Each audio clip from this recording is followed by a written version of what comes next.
Hello, today I'll be reviewing the new album from All That Remains, Antifragile, an album that I was definitely looking forward to. This album sees the return of Matt on bass, who played with them from around 2003 to 2005, if I got my times right. So yeah, from what I remember, he only played on This Darkened Heart, but this album sees the return of him on bass. Then we got the rest of the lineup. We got Mike and Jason on guitar, and then we got Anthony Barone on drums, and of course Phil on lead vocals. But yeah, again, definitely an album I was looking forward to. I did review the first two singles on the channel here, but yeah, let's go ahead and dive into the album. The album starts off with the first single, which was Divine, and this song is easily one of my favorites on the album, and maybe my favorite of the singles too. It's either that one or Forever Cold for me, but lean more towards Divine. Like I said in my track review of that song, this song sees the band going in a more technical direction, or seeing the band getting a bit more technical with their playing, and definitely works for me. I mean, with this song you get a good balance of the more heavier stuff and the more melodic stuff that you get from All That Remains. Get a decent balance of the screams and the clean vocals from Phil in the song too. You also get, in my opinion, probably one of the best choruses on the album too. But yeah, all around pretty strong way to open up the album. But then we get to track number 2, Kerosene, which is probably another one of my favorites on the album. Musically, in general, not that much different from the rest of the album, but still managed to be another one of my favorites on the album. All around, another pretty strong song on the album. Then we moved to track number 3, which was the third single off the album, No Tomorrow. And out of all the songs on here, this is the one that's probably the most radio friendly, you can maybe say. Musically in general, not as intense or as heavy as songs like the title track or Cut Their Tongues Out. Definitely on the more melodic side, or way more radio friendly side, and also probably my least favorite out of all the singles. Still a solid track. Definitely a good choice for a single, of course. Really get some good reach for the band too, of course, because again, a bit more radio friendly. But at the end of the day, a solid song, but easily my least favorite, again, of the singles. But next we're moving to track number 4, The Piper, and this is a song that didn't really stand out to me within the track list. A good song. I do like the melody, the melodic intro that leads into the heavy riffs in this song, and I think it does also have a decent chorus, but at the end of the day, again, not a song that really stood out to me, again, within the track list, but still solid though.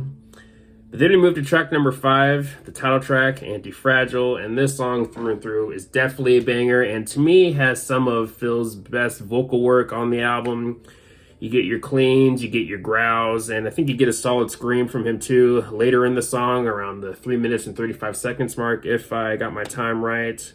But yeah, Antifragile, title track, definitely a banger. If you're really into the more heavier side of the band, then you should definitely be pleased with the title track.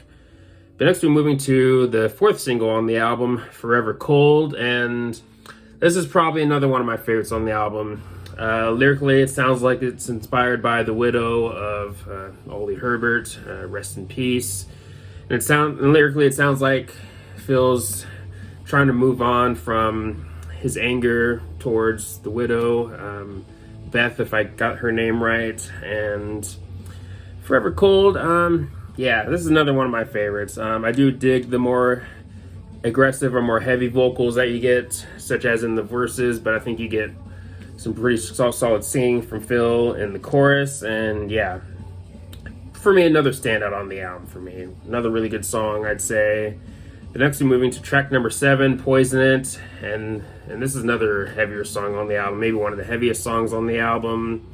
Rhythmically, I like what they're doing here, and instrumentally, there's a lot to like here, such as around the 1 minute and 45 seconds mark. I really like what they're doing there. But Poison It really shows how great they are as musicians, especially the guitar playing from Jason and Mike.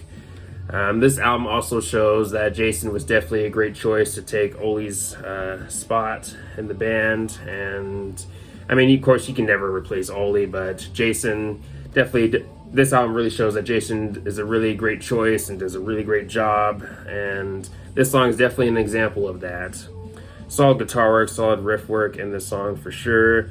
But then we move into track number 8, Let You Go, and this is another one of the more radio-friendly songs on the album.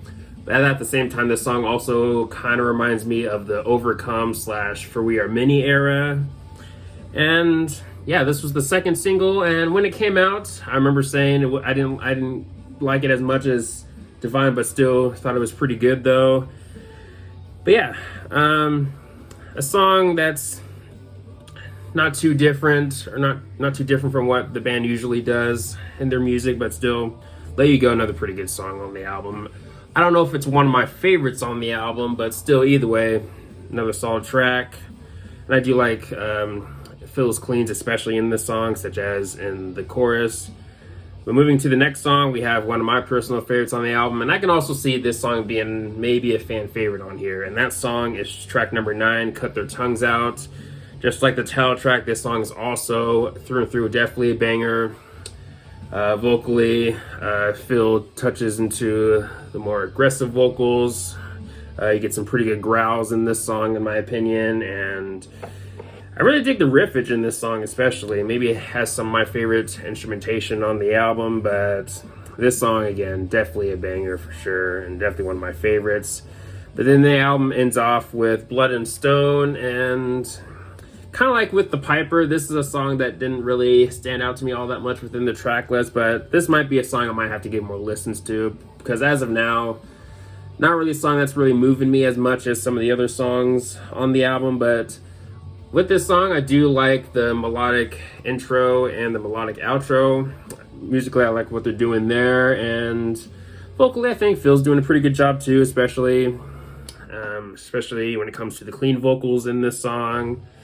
But yeah, still probably not one of my personal favorites on the album, but still solid though, a solid way to close off the album. But yeah, overall, this album, I probably like the previous album more, Victim of the New Disease. I probably like that album more than this one, but I wouldn't say this album's bad either, though. I mean, I still think this is another solid album for All That Remains, another solid addition to the All That Remains discography.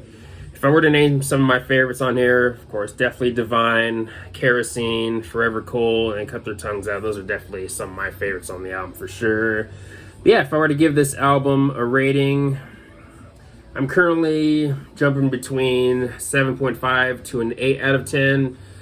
But yeah, that is my review of the album. Let me know your thoughts on the album in the comment section below. Let me know some of your favorite or least favorite songs on here and all the good stuff. But anyways, thanks for watching. Please leave a comment, like, subscribe. Have a nice day, and take care.